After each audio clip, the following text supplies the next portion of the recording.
भाई जो गुरु बचन पे डट के कट गए फंद 84 के। सब पाप नाश हो जाई, बहुर नहीं जन्म मरण में आई। उस तत्वदर्शी संत की शरण में जाने के बाद, उससे वो अनमोल ज्ञान लेने के बाद सब पाप नाश हो जाई, क्योंकि हमें सत भक्ति मिल जाएगी, शुभ कर्म करने की जगह मिल जाएगी, पांचों यज्ञ मिल जाएंगी, फिर पाप करने के लिए कोई जगह नहीं बचेगी। सब पाप नाश हो जाई, बहुर नहीं जन्म मरण में आई। फिर 84 लाख योनियों में नहीं भटकना पड़ेगा। मिले संत कोई तत्व ज्ञानी, फिर वह पद खोजो सैदानी। हे अर्जुन, अगर तुझे कोई तत्वदर्शी संत मिल जाए, उस ज्ञान को बताने वाला, उस अविनाशी लोक की भक्ति देने वाला, फिर वह पद खोजो सैदानी, फिर वह मोक्षदायक पद की खोज करनी चाहिए। भाई और बहनों, आप और हमारा सौभाग्य कि आज हमें तत्वदर्शी संत के रूप में खुद कबीर परमात्मा आकर मिल चुके हैं। अर्जुन को तो केवल जानकारी मिल रही है, अर्जुन को तत्वदर्शी संत नहीं मिला। और आप और हमें तो तत्वदर्शी संत मिल गया, वो कबीर भगवान मिल गया। और उससे भी बड़ा सौभाग्य, हमें आज उनकी शरण मिल गई। मिले संत कोई तत्व ज्ञानी, फिर वह पद खोजो सैदानी। सैदानी पद यानी मोक्ष मार्ग। जहां जाए कोई लौट न आया, उस सतलोक में जाने के बाद में फिर कोई लौट कर वापस नहीं आया। जिन यह संसार वृक्ष निर्माया। अब देखो भाई और बहनों, बहुत सारी बातें हैं, ये अध्यात्म है। परमात्मा बुद्धि खोलते जाएंगे, हम समझते जाएंगे, दृढ़ होते जाएंगे। अब भाई और बहनों, यहां परमात्मा ने स्पष्ट कर दिया कि एक बार सतलोक जाने के बाद फिर कोई जीवात्मा लौट कर नहीं आती। क्या कह रहे हैं? जहां जाए कोई लौट न आया, उस सतलोक में जाने के बाद फिर कोई लौट कर नहीं आता। तो भाई और बहनों, थोड़ी देर पहले परमात्मा ने लिखा है कि धर्मदास जी को सतलोक से भेजा था। यह परमेश्वर की गुप्त लीला है भाई और बहनों। कब परमात्मा धर्मदास जी का रूप बना के कोई काम कर देगा, कब परमात्मा कौन सी लीला कर देगा, किसी को कुछ नहीं पता। इसलिए अवतार रूप में खुद ही कबीर परमात्मा धरती पर आता है, सतलोक से किसी आत्मा को भेजता नहीं है। क्योंकि सतलोक जाने के बाद तो फिर कोई आत्मा वापस नहीं आती है इस गंदे लोक में।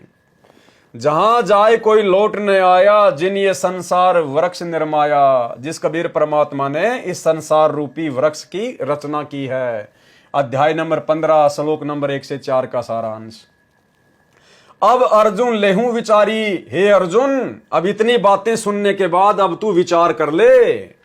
कथ दीनी गीता सारी, मैंने गीता जी का सारा ज्ञान, मूल ज्ञान तेरे को बता दिया है। गीता अध्याय 18 श्लोक नंबर 63 कि भाई मैंने तुझे मेरी जानकारी भी दे दी कि मेरा तो ओम मंत्र है और मैं ब्रह्मलोक में रहता हूं, और ब्रह्मलोक में आने के बाद फिर से तू जन्म मरण में रहेगा।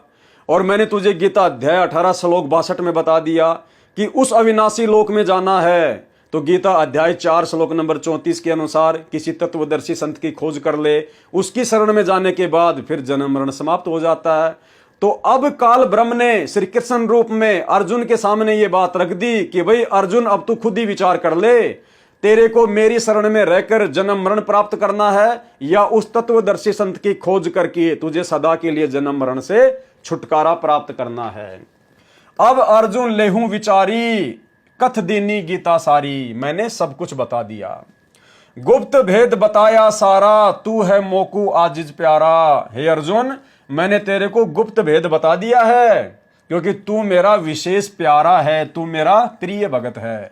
गीता अध्याय 18 श्लोक नंबर 63। अति गुप्त से गुप्त भेद और बताऊं, कि तेरे को एक और गुप्त से गुप्त बात बताता हूं अर्जुन। मैं भी ताको इष्ट मनाऊं। मेरा इष्ट देव भी, मेरा पूज्य देव भी, कौन कह रहा है? वो ब्रह्म श्री कृष्ण जी के माध्यम से काल कह रहा है कि मेरा इष्ट देव भी वही है, वही तत्वदर्शी संत मेरा भी इष्ट देव है।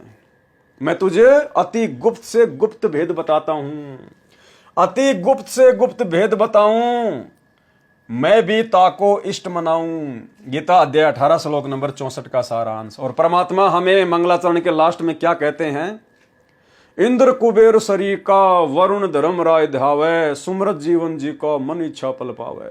33 कोटि अधारा ध्यावे सेंस 88 उतरे भवजल पारा कट है यम की फांसी। कि 33 करोड़ देवी देवता इंद्र और कुबेर जैसे भी उसी परमात्मा का ध्यान धरते हैं।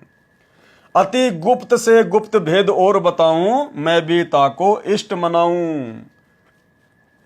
जे तू रहना मेरी शरणा काल ब्रह्म श्री कृष्ण जी के माध्यम से अर्जुन को कह रहा कि अर्जुन जे तू रहना मेरी शरणा, अगर तू मेरी शरण में रहना चाहता है, कबू ना मिट है जन्म और मरना, तेरा जन्म मृत्यु का रोग कभी समाप्त नहीं होगा।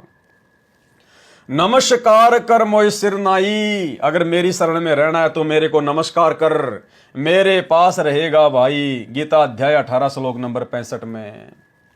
बेशक जातू वाकी शरणा मम धर्म पूजा मोकू धरना, बेशक तू उस तत्वदर्शी संत की खोज करके उसकी भक्ति में लग जा, लेकिन मेरे स्तर की जितनी भी पूजा पाठ हैं, हवन यज्ञ का जो फल है, धार्मिक अनुष्ठानों का जो फल है, वो तू मुझे दे दे।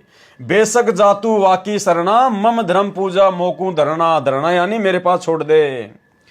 फिर ना मैं तोकू कबू रोकूं, फिर मैं तुझे कभी नहीं रोकूंगा। ना मन अपने कर तू सोकू, तू अपने मन में कोई दुख मत करना, कोई शोक मत मनाना, मेरे स्तर की पूजा पाठ का प्रतिफल मुझे दे दे। कौन कह रहा है? काल ब्रह्म।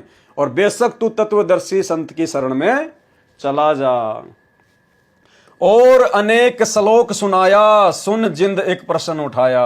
अब धर्मदास जी ने और बहुत सारे श्लोक सुनाए, और ये सारी बातें सुन के कबीर परमात्मा सतगुरु रामपाल जी भगवान ने, जो कि जिंदा महात्मा के रूप में थे, उन्होंने धर्मदास जी से एक सवाल किया। जो गुरु बचन पे डट के कट गे फंद 84 के, कट गे फंद 84 के, कट गे फंद 84 के।